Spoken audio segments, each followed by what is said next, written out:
Ele humilhou a mãe errada. Capitão do exército e delegada-geral declaram guerra à corrupção. Eles não sabiam com quem estavam mexendo. Não perceberam que a humilhação que escolheram infligir naquela tarde de feira iria atear fogo em dois mundos: o íntimo de uma casa simples e o complexo por detrás das fardas e dos cargos.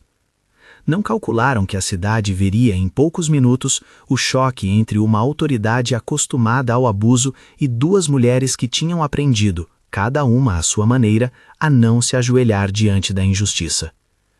A moto enguiça no primeiro plano.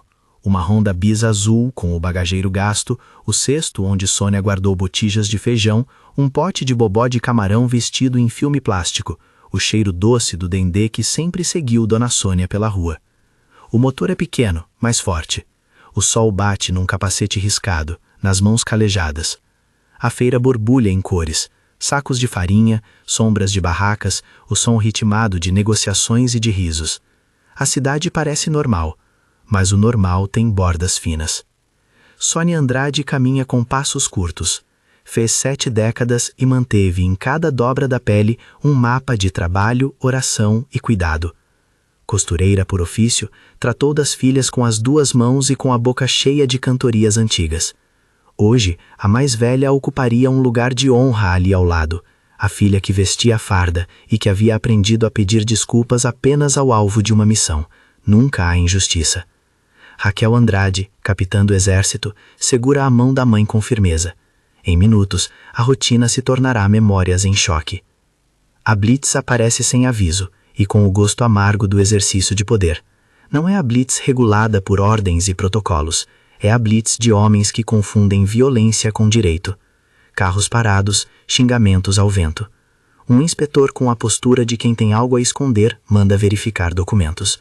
O vidro se abre como um corte. A câmera do celular de um jovem trêmula e registra.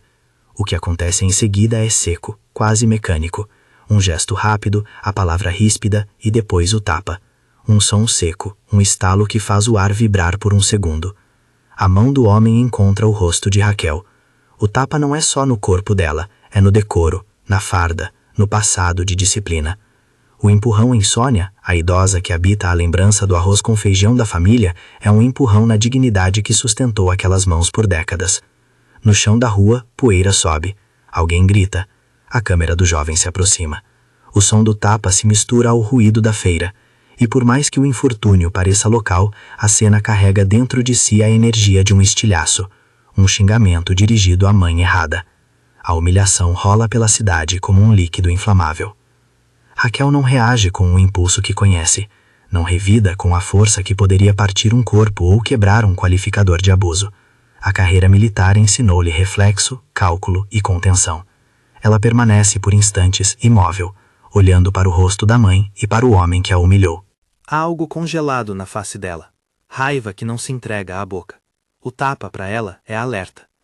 Eles prendem as duas, sem carícias, sem protocolos suaves. A algema encontra o braço envelhecido de Sônia, como se o metal pudesse reduzir a história de uma vida feita de labor à insignificância de um objeto.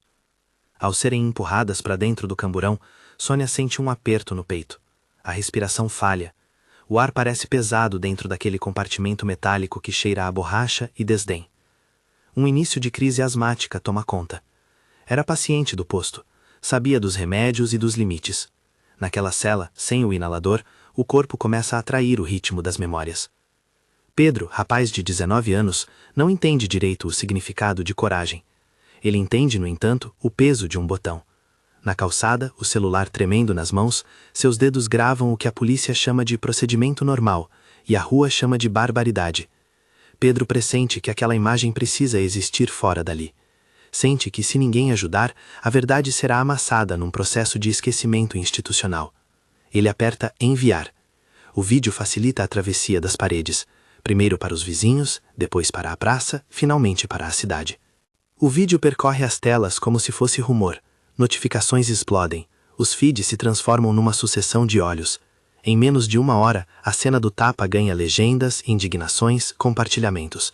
Comentários inflamam a indignação e pedem resposta. A exposição funciona como uma espécie de acusação pública, uma evidência que recusa o silêncio.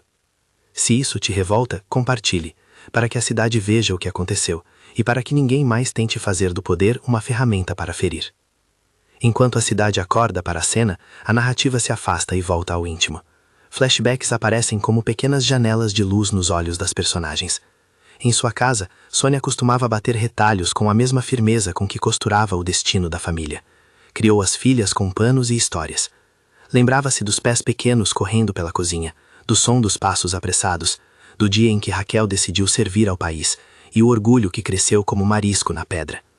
Ana Carolina, a outra filha, a delegada-geral, cresceu entre livros, levando para a sala de estar o tom grave das causas que não descansam. As três, embora diferentes em profissão, partilhavam uma ética comum: trabalho, palavra e dignidade. Raquel havia entrado para o exército quando ainda adolescente. Aprendeu a dormir em pouco espaço, a falar com precisão e a comandar sem grande aclamação. A farda para ela era mapa e proteção. Havia no comando a ideia de responsabilidade. Se alguém se aproveitava da autoridade para humilhar, ela sabia que a resposta não poderia ser apenas uma reação física. Havia algo maior a ser acionado: a palavra institucional, a denúncia formal, a exposição pública com provas, a exigência por procedimentos. A detenção é fria e formal. A escrita do termo de prisão é um ritual que, em tese, garante direitos. No entanto, o rito se perdeu naquela tarde em que a arbitrariedade vestiu-se de autoridade. Sônia começa a tossir. O ar, cada vez mais rarefeito, convoca memórias de remédios esquecidos. Lá fora, a cidade já não é só boca de feira, transformou-se em tribunal popular. Crianças param para observar o camburão. Algumas mãos esticam celulares, outras estendem olhares de solidariedade. Na delegacia, a cela é uma caixa que absorve vozes. Sônia, frágil, sente o corpo deixar-lhe a compostura. As costuras que ela fez nos vestidos agora se abrem em lágrimas e puxos de falta de ar. Uma agente que observa sem compaixão sugere que ela aguarde o trâmite. A sugestão parece uma frase de condenação. Quando respira com dificuldade, ninguém leva em conta a linha tênue entre doença e abandono. A violência institucional continua, não apenas no tapa, mas no não reconhecimento do estado humano do outro. Lucas, escrivão em um setor que ainda resiste ao cinismo, acompanha a confusão com olhos que guardam inquietação. Ele sabe ler as entrelinhas das folhas e das falhas. Reconhece o poder do vídeo. Em seus dedos, a burocracia pode virar instrumento de correção, se bem usada. Lucas compreende que existe um ponto de inflexão. O que estava escrito nas guias e registros pode ser modificado se alguém com voz e vontade pressionar as engrenagens. Ele pensa, por um segundo, na ética que jurou quando assinou o primeiro termo. Algo o empurra a buscar aliados dentro do sistema. A cidade murmura. As primeiras reportagens amadoras ganham a rua. A manchete é simples: policial agride idosa e capitã. Vídeo viraliza. O jornal online mais lido publica imagens cortadas. O vídeo de Pedro é o núcleo. Som seco do tapa, a mão que puxa Sônia pelo braço, a expressão de Raquel entre a surpresa e o cálculo. Comentários inflamam acusações, pedem cortes limpos no organograma do abuso. A opinião pública, quando se acende, contém um tipo de força que as planilhas não prevêem. O que era local transforma-se em evidência. A exposição puxa para a superfície um rio que corria subterrâneo. Rumores sobre desvios, proteção mútua entre agentes, propinas que a cidade aprendia a sussurrar. Ana Carolina assiste ao vídeo no gabinete da Delegacia Geral. A sala é fria e revestida em madeira escura, com prateleiras de processos que guardam episódios semelhantes. Ela não se deixa conduzir pela emoção primeiro. Observa, toma notas, marca pontos. É delegada geral, e seus atos precisam ser calibrados para que a justiça sobreviva ao espetáculo. Mas por trás daquele semblante de cálculo há um laço. Sônia é mãe, Raquel é irmã. A câmera se aproxima do rosto dela em um instante íntimo. Não é só o cargo que se move. A memória de uma infância costurada com retalhos também pesa. O vídeo atravessa a sua visão e acende uma chama que mistura o pessoal e o institucional. A cena do gabinete é quase cinematográfica. Uma xícara de café esfriando sobre a mesa, um telefone que toca e não é atendido, a tela do computador que repete o vídeo, o mapa mental que se forma como peças de um jogo. Ana Carolina pensa nas consequências. Deixar o caso como mais um processo poderia enterrar a verdade. Agir precipitadamente poderia dar munição aos que queriam transformar um rito em linchamento. Ela pesa os prós e contras. Quando decide, sua voz é firme. Haverá investigação interna, haverá participação da Corregedoria, haverá SMS para o Ministério Público. Mas, mais do que isso, ela sabe que a resposta precisa ser pública e simbólica. A autoridade que humilha deve sentir o princípio do Estado de Direito. Uma declaração, bem articulada, pode apontar o caminho de responsabilização e preencher o vazio que o vídeo escancarou. Há uma movimentação paralela. General Alencar, nome com respeito no quartel, recebe a ligação de uma mulher que não pede favores. A relação entre o Exército e a Polícia Civil nem sempre é fácil, há campos de atrito. Ainda assim, há uma compreensão comum. Instituições que se fecham permitem a degradação moral. O general ouve a voz de Ana Carolina com atenção. Ele sabe que a imagem de uma capitã humilhada fere a tropa tanto quanto fere a sociedade. Há interesse institucional em preservar a credibilidade.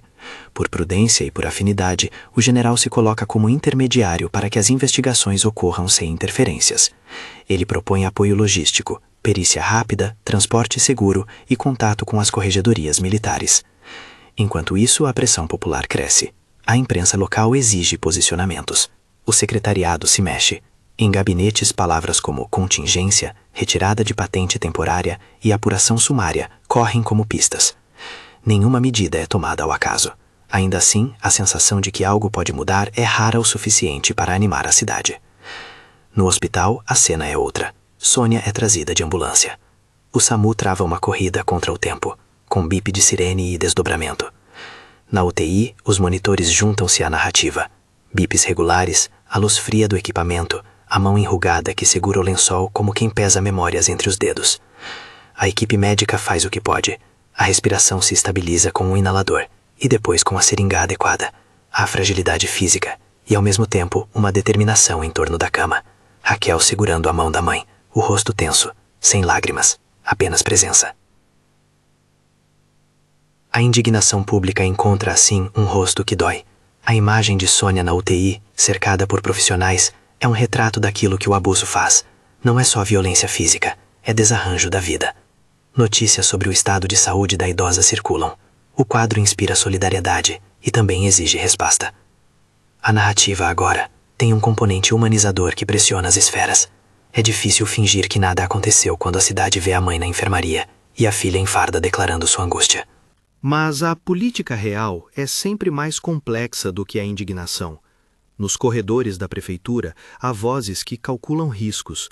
Alguns temem que a exposição direta leve a um desgaste político. Outros veem na atuação rápida uma oportunidade de demonstrar compromisso com a ordem e com a lei. A Corregedoria tem seus tempos, e o Ministério Público aguarda indícios sólidos para ingressar com medidas cautelares. Enquanto as engrenagens se movem, há pequenos gastos pessoais que compõem a história. Raquel lembra de uma receita de bobó de camarão que a mãe fazia quando notícia triste vinha à mesa. Lembra da insistência de Sônia para que guardasse uma porção na geladeira, para quando a alma apertasse. A memória transforma a cena hospitalar em uma promessa não dita. Se sobreviver, haverá bobó. A promessa é um talismã. Pequenos gestos, como a forma como Raquel ajeita a franja do cabelo da mãe ou sussurra lembranças de canções de infância, mostram que, para além das instituições, ali haviam vínculos que sustentavam a coragem. No quadro institucional, Lucas toma a iniciativa. Ele encaminha um relatório discreto a um setor da Corregedoria, anexando o link do vídeo e apontando as contradições nos termos lavrados pelos policiais que efetuaram a prisão. Ao fazer isso, arrisca-se. Dentro de um sistema muitas vezes cúmplice, um gesto ético pode ser interpretado como heresia. Ainda assim, Lucas decide agir. A ética dele não cabe na gaveta. Não é um herói retumbante. É um funcionário que encontra no dever uma força que o sustenta. Sabe que as engrenagens da máquina podem ser usadas não apenas para ocultar, mas também para limpar. A partir do momento em que o caso ganha corpo público, as lideranças começam a desenhar o que chamam de linha de ação. A expressão soa burocrática, mas carrega uma promessa: responsabilização, transparência, medidas administrativas. Ana Carolina propõe um pacote de medidas imediatas: abertura de sindicância, suspensão preventiva dos agentes envolvidos, perícia nas algemas e no circuito da Blitz, além de protocolo para atendimento emergencial em casos de detidos com doenças crônicas. São ações que têm impacto real na vida das pessoas e que, se bem conduzidas, podem impedir novas tragédias. Ainda assim, há forças tentando acalmar o fogo com palavras. Alguns assessores cobram prudência, lembrando que a cidade tem eleições à vista, que poder político pode ser afetado. Ana Carolina não se deixa intimidar por jogadas de bastidores. Ela entende que a justiça não é neutra, é construída por decisões que priorizam o vulnerável. Quando liga para o corregedor, sua voz é curta, direta. Não podemos permitir que um ato desses passe sem resposta imediata. Haverá investigação com transparência. O corregedor, acostumado a proteger a corporação, sente o deslocamento. A opinião pública pesa. Ele pede cautela, mas anota o comando. Enquanto as peças se arranjam, algumas conversas internas ajudam a desenhar o tom que a ação terá. O general propõe apoio técnico, disponibilizar perícia militar, discutir a condução adequada dos agentes que atuaram na Blitz e garantir que a investigação ocorra com autonomia. Lucas insiste para que os nomes dos que testemunharam sejam preservados e que o vídeo original seja preservado como prova. Na delegacia, um grupo de jornalistas prepara perguntas afiladas. Nas praças, grupos organizam pequenas vigílias espontâneas. A cidade enfim entra em um momento de vigilância ampliada. O que era cena isolada vira exemplo. A humilhação pública experimentada por Sônia e Raquel evidencia o poder de quem deveria proteger, e a exposição das imagens obriga o sistema a reagir. Mas a história está longe de seu fecho. A linha de ação proposta por Ana Carolina precisa dobrar os ângulos: ação imediata, investigação profunda, contato com o Ministério Público e, sobretudo, manter a narrativa pública para que a pressão se traduza em medidas concretas. É um jogo de paciência e velocidade. Não se pode ceder ao espetáculo, mas também não se pode deixar que o esquecimento apague as marcas. No meio desse emaranhado, há um momento de silêncio que dura exatamente o tamanho de uma respiração profunda. Ana Carolina pega o telefone e digita o número do general. Ao final da chamada, prepara um ofício. As palavras que ela escreve precisam ser firmes, mas juridicamente exatas. Declaração de intenção, não manifesto de guerra.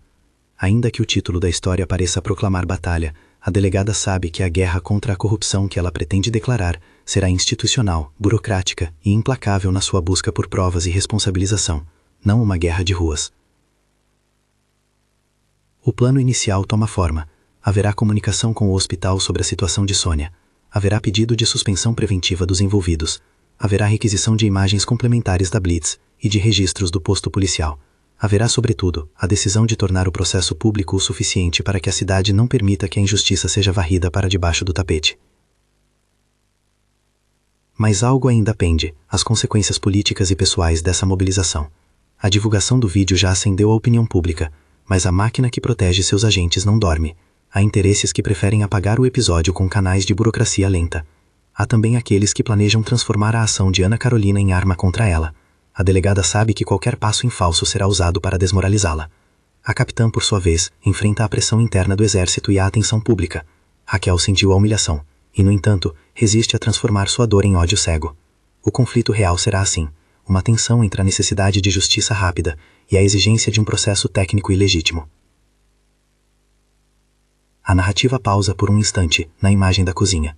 Lá, uma panela de bobó de camarão espera na geladeira, intacta. É pequena promessa que ainda não foi cumprida. A cidade olha para o caso e para a mesa da casa da família Andrade. Cada prato que não foi compartilhado representa uma promessa de restituição que ainda precisa ser feita. A luta para que a ordem volte a ter sentido, para que uma mãe recupere sua dignidade e para que a carreira de uma capitã não seja reduzida ao tapa injusto, começa agora, com passos que serão públicos e às vezes dolorosos. A tensão cresce. A descoberta do vídeo por membros da Corregedoria Militar, a chegada de ofícios e a preparação de uma coletiva que, quando marcar, fará a cidade ouvir uma voz clara, são movimentos que se alinham.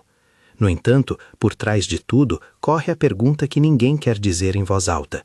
Quantos mais casos seguem ocultos? Quantas outras Sônias e Raquéis existem, sofrendo em silêncio, esperando que a coragem de uma família se transforme em mecanismo que permite a elas novamente existir na rua sem medo? A história entra num compasso maior. A violência daquela tarde já não é apenas um evento, é o estopim de uma investigação com reverberações. O tapa foi o gatilho. As instituições, agora, são as armas legais cujo uso será determinante para que a palavra guerra na frase de ordem de Ana Carolina e Raquel signifique responsabilização e reforma. E então, no gabinete, enquanto o ofício é assinado e cópias são encaminhadas, chega a primeira resposta formal, um pedido de instauração de procedimento administrativo. A cidade se prepara para ver pela primeira vez em muito tempo a hipótese de que a violência de autoridade será vista como crime institucional e não apenas como um episódio isolado. A pausa final desta etapa acontece quando Ana Carolina, com o documento nas mãos, olha numa direção que não é apenas a das prateleiras cheias de processos. Ela olha para o retrato na parede da sua infância, a mãe costurando, as três juntas, e sente que, finalmente, a ação que ela adotará pode transformar dor em mudança. Sabe também que a batalha será longa e que não basta punir os agentes daquela tarde. Haverá necessidade de medidas que garantam que centros de poder não se tornem zonas de impunidade outra vez. Treinamento, câmeras, canais de denúncia anônima, protocolos médicos para detidos com doenças crônicas. Tudo isso está nas suas anotações, que ela passa a ordenar em uma pauta que será chamada, se o contexto permitir, de Operação Dignidade. Mas antes de a operação se materializar, antes de algemas serem revistas, antes mesmo de os primeiros mandados serem expedidos, outra questão aparece na agenda. Como proteger as pessoas que testemunharam? Quem pagará pela segurança de Pedro, que gravou o vídeo? Como blindar Lucas, que encaminhou o relatório? Quem garante que a exposição não se voltará contra quem ousou registrar a verdade? A resposta começa a ser escrita, mas ainda não é completa. A cidade ainda respira, preparada para o que virá. A luta, agora declarada em silêncio por duas irmãs, uma com farda e outra com caneta e autoridade, vai ganhar passos públicos que trarão à tona aliados e inimigos. Há momentos em que a justiça precisa ser veloz, há outros em que ela precisa ser precisa. E assim o jogo se instala. Em algum lugar, alguém ajusta a lente da câmera de uma redação. Em outro, uma equipe do SAMU acompanha um boletim de estabilidade. Na corregedoria, há uma mesa montada com pastas. No quartel, o general alinha uma perícia. Pequenas frentes, ações que juntas formarão o que a delegada chama de guerra à corrupção, uma sequência precisa de investigações, responsabilidade e reformas. A cidade assiste, com olhos atentos. A história, porém, não terminou. Ainda faltam prisões, revelações, negociações e confrontos jurídicos. Ainda faltam sinais claros de reforma. Mas há, pela primeira vez após o tapa, um movimento coletivo. Dois nomes começam a circular com força e propósito, Capitã Raquel Andrade e Delegada-Geral Ana Carolina Andrade, não como ícones de vingança, mas como catalisadoras de um processo que pode, se bem conduzido, redefinir limites de autoridade. E a cena se conclui num detalhe pequeno, que carrega o peso da promessa. O plástico do bobó de camarão repousa na geladeira, uma tigela enorme que espera pela volta da mulher que lhe deu o cheiro do lar. A cidade vê mais do que um prato, vê a retomada de algo que foi quebrado. O resto, as prisões, as exonerações, as reformas, ainda será escrito. O plástico do bobó repousava na geladeira como uma promessa. Era uma promessa que não cabia mais só na cozinha, ocupava a cidade inteira. O episódio da rua já havia rompido a delicada membrana entre o íntimo e o público. Agora, a luta precisava de mapas, provas e passos com nomes e endereços. Precisava, acima de tudo, de cuidado para que a justiça não se perdesse em sua própria pressa. No gabinete, Ana Carolina destrinchou a lista de medidas que havia rabiscado entre um telefonema e outro. A palavra operação soava pesada. Dignidade, que havia surgido entre prateleiras de processos, precisava de método. Nem herói, nem espetáculo. Procedimento.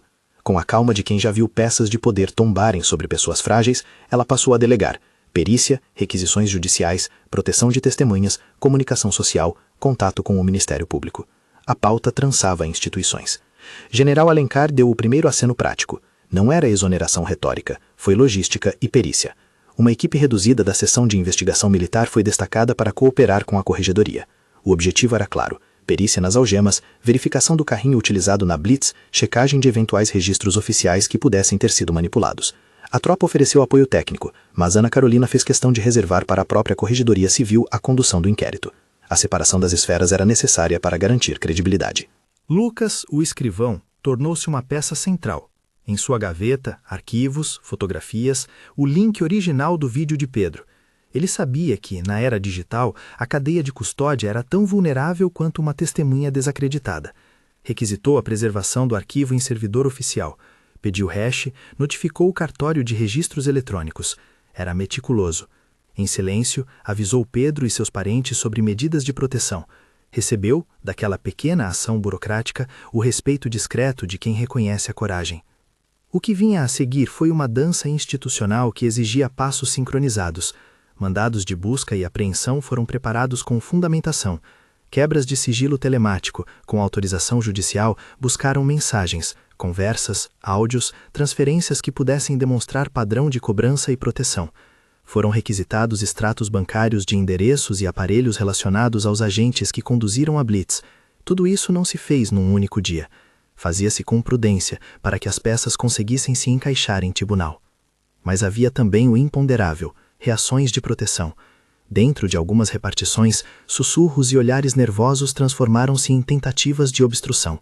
Quem tinha carreira construída sobre redes e proteção mútua sentiu as pernas bambas. Surgiram notas anônimas, tentativas de desacreditar o vídeo pela edição, por ângulos de câmera, por supostos cortes. Nada disso pegou, em parte porque a cidade já havia visto, em parte porque câmeras de comércio e de residências, reclamadas por oficiais que não se deixaram intimidar, confirmaram a sequência dos atos.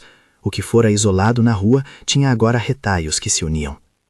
A operação teve seu lançamento em pequena escala. A primeira fase mirou naqueles que atuaram diretamente naquela tarde, o inspetor Bruno Valente e o policial Sérgio, conhecido por seu histórico de queixas. A suspensão cautelar foi efetuada com base em indícios. Foram recolhidas as armas, os coletes, os registros do serviço. Mandados de busca cumpriram-se em residências e em uma sala, onde, segundo denúncias, parte do esquema de propina havia passado por cifras em envelopes. A comunicação cautelosa de Ana Carolina evitou o espetáculo. Havia serviço de investigação em andamento. A pressa poderia enterrar provas. No entanto, quando a polícia bateu à porta do primeiro endereço, encontrou resistência. Havia uma reação coordenada.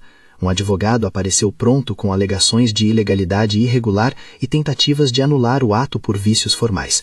Quem viveu anos dentro do sistema sabe que as defesas legais são parte do jogo. A delegada esperava isso. Tinha, por isso, apoio do Ministério Público, que rapidamente confirmou a pertinência das investigações. Os autos, bem sustentados, atravessavam o judiciário. A perícia forense encontrou notas, conversas, comprovantes. Uma conta corrente vinculada à organização de eventos de um vereador aparecia com depósitos sem justificativa, que, por esquema de triangulação, apontavam para pagamentos a uma pessoa ligada à unidade policial. Extratos e transferência eletrônica não mentem tão fácil quanto memórias. Mensagens capturadas entre números conhecidos por cobrar valores de colaboração traziam termos codificados. Não era ainda a prova final nos autos, mas era suficiente para pedir medidas cautelares mais incisivas, conduções coercitivas, buscas em órgãos públicos e afastamentos temporários. A imprensa acompanhou com intensidade controlada. Ana Carolina escolheu cuidadosamente as palavras numa coletiva que marcou a oficialização da Operação Dignidade. Fez-se ali um ato ritual de transparência.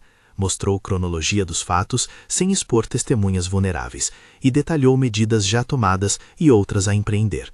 Raquel permaneceu ao lado dela, em farda, não como símbolo de revanche, mas para reafirmar que hierarquias não eram omissão. Diante dos microfones, a capitã falou com voz firme, curta.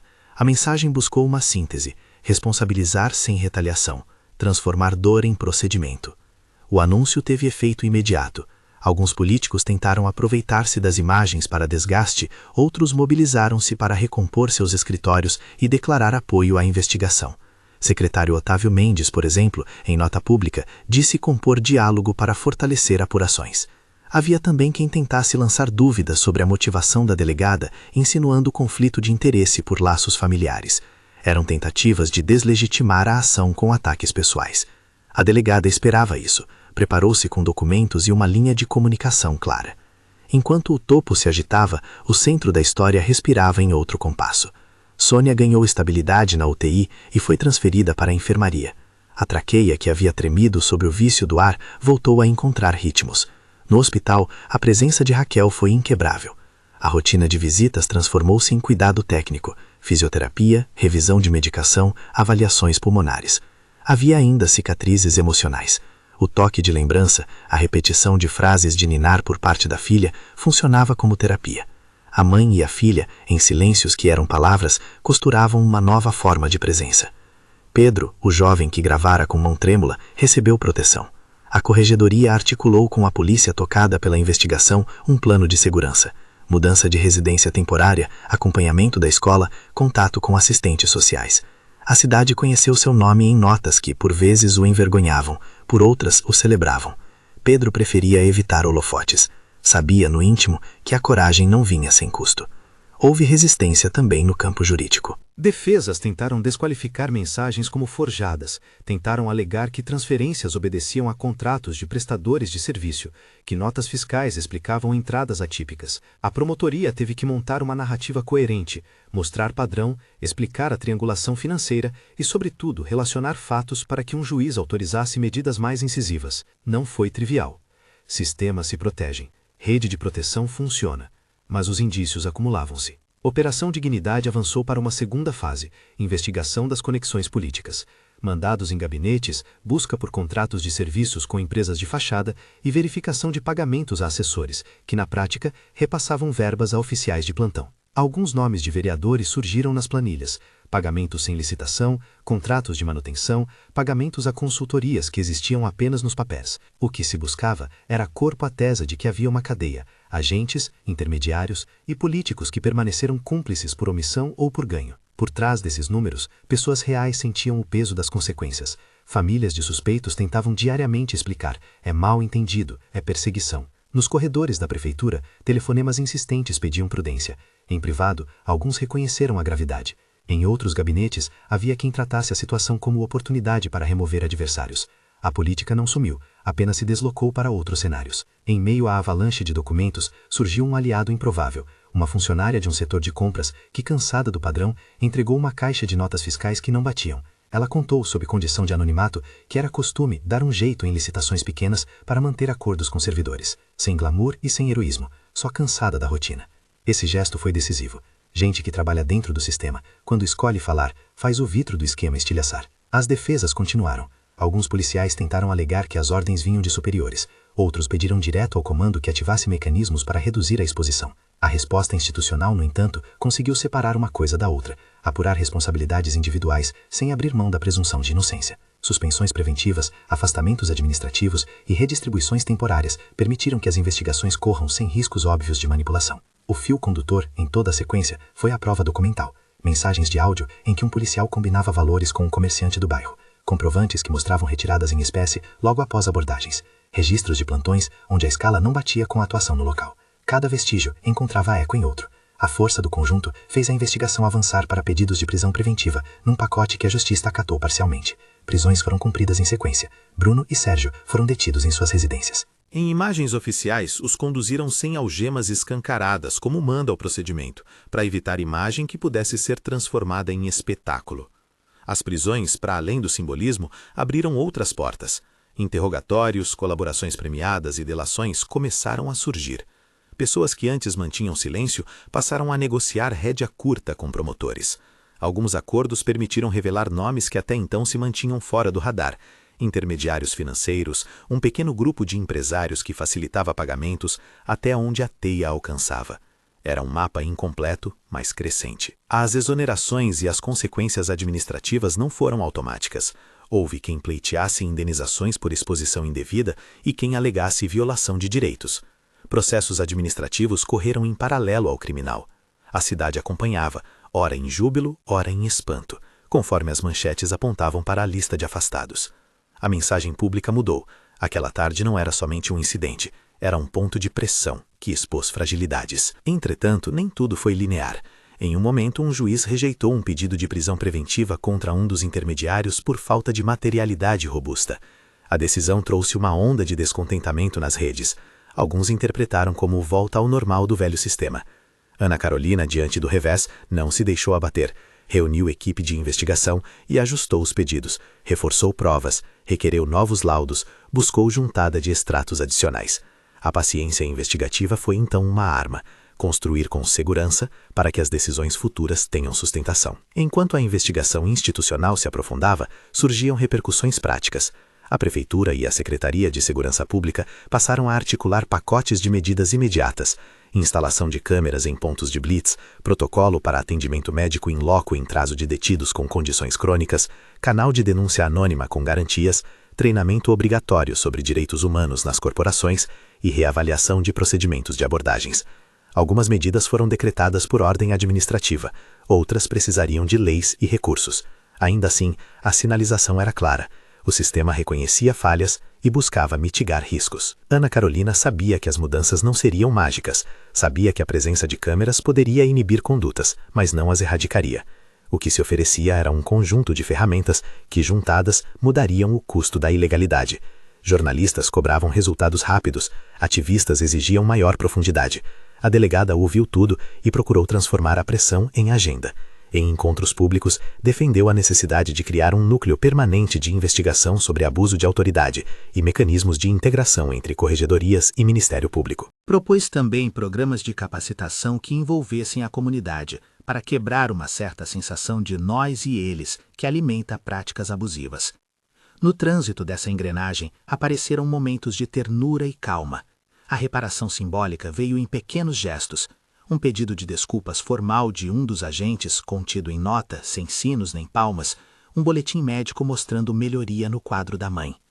Um concerto no banco da Honda Bis, pago por vizinhos e por achos de quem queria devolver ao veículo a carga de memórias. Essas cenas, menores aos olhos do noticiário, valiam um mundo para a família Andrade. A restituição não apagava o trauma, mas devolvia algum senso de normalidade. Os processos correram. A promotoria ofereceu denúncia contra parte dos investigados. A acusação sustentou crimes de abuso de autoridade, lesão corporal e associação para o cometimento de ilícitos, conforme as provas reunidas. Em juízo, defesa e acusação duelaram por meses.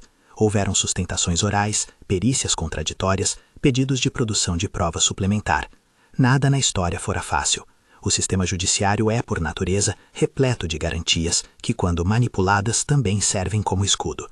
Para além do jogo jurídico, a vida continuou. O impacto social teve também outra face. Movimento de moradoras e moradores organizou-se em frente à delegacia para pedir proteção e reforma. Várias organizações da sociedade civil pediram participação em um conselho de fiscalização.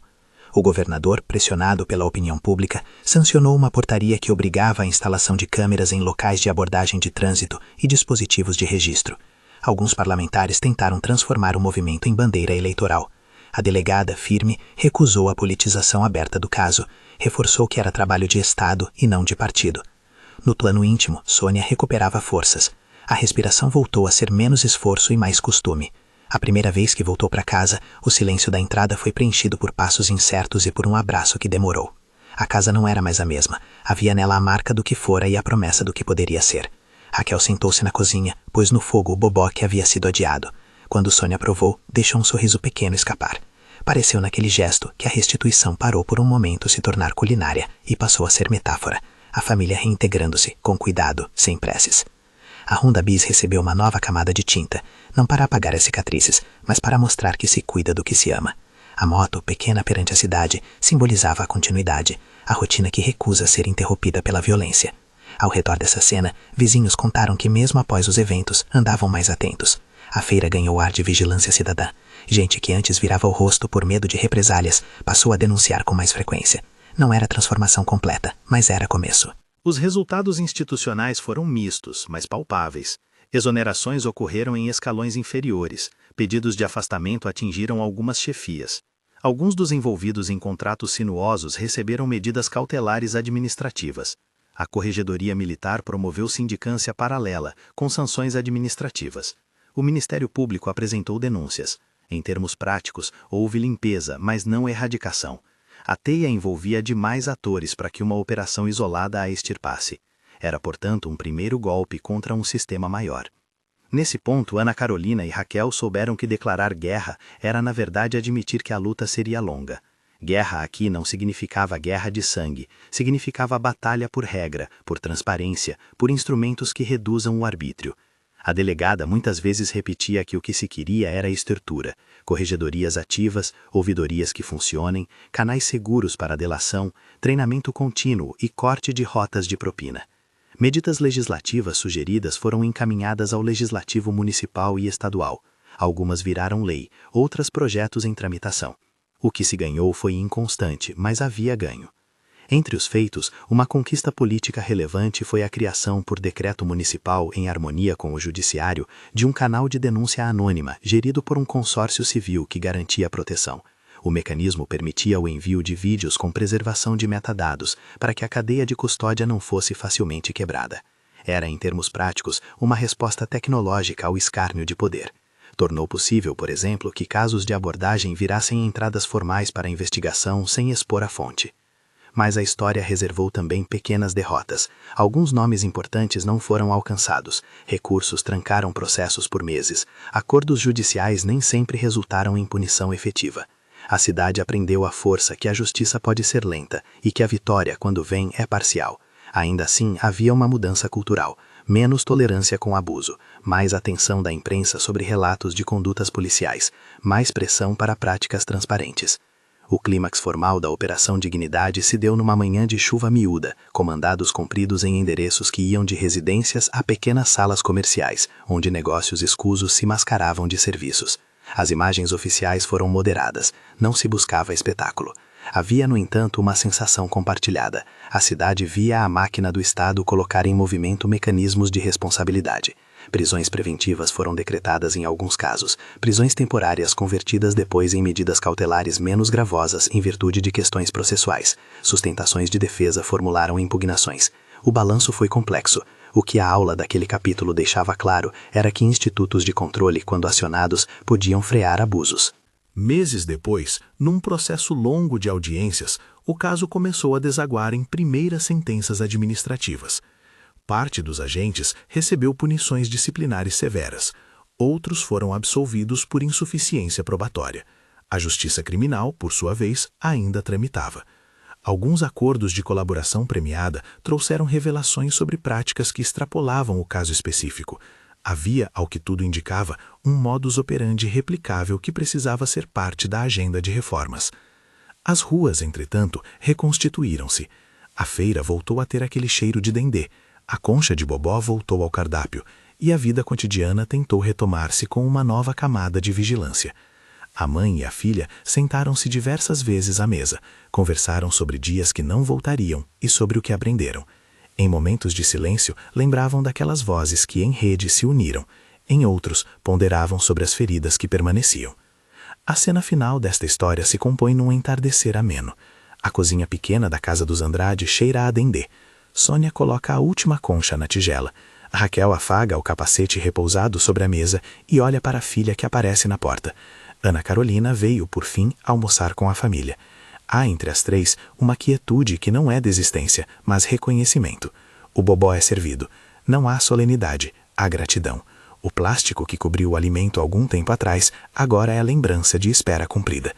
A Honda Bis permanece encostada na calçada, com o assento novo e um adesivo pequeno que um vizinho colou. Resistência e cuidado. Na praça, pessoas conversam sobre a operação, sobre a necessidade de continuar atentas. Há quem diga que nada mudou. Há quem celebre a coragem de denunciar. Ambas as reações coexistem, porque toda mudança social é assim, uma mistura de avanço e resistência. Raquel e Ana Carolina não selaram uma vitória total, não proclamaram o fim da corrupção. Pelo contrário, declararam à sua maneira que não aceitam mais que casos assim transitem impunemente. A guerra que anunciaram foi desde o começo um convite a usar as armas do Estado de Direito: investigação, publicidade responsável, medidas administrativas, reformas técnicas. Aprenderam também que medida simbólica sem estrutura concreta é gesto vago. Por isso trabalharam para que a Operação Dignidade se transformasse em política sustentável. Câmeras, protocolos médicos, formação, canais de denúncia, proteção de testemunhas. Na última cena, a câmera da narrativa, aquele olhar que alternara entre close íntimo e plano geral documental, se aproxima da mesa onde o bobó é dividido. O som do prato sendo passado, os talheres, o riso contido de Sônia quando lembra de um episódio antigo. A casa respira, a cidade, ao longe, se reorganiza. Haverá prazos judiciais a cumprir, recursos a interpor, batalhas políticas e administrativas para sustentar as mudanças. Haverá também novas denúncias que testarão se as reformas mantêm seu vigor. A luta, portanto, continua. Ainda assim, há algo que mudou. Uma humilhação que só gerou silêncio foi transformada em processo. O tapa que pretendia quebrar uma carreira e diminuir uma vida expôs fragilidade onde havia arrogância. Transformou-se em evidência, em impulso e em política. Duas irmãs colocaram sua dor pública a serviço de uma agenda maior. Não prometem limpeza total, prometem vigilância, continuidade e ferramentas para que outros não sofram a mesma desfiguração. Se a cidade aprendeu algo com tudo isso, foi que a visibilidade se converteu em pressão, e a pressão, quando bem canalizada, em ação.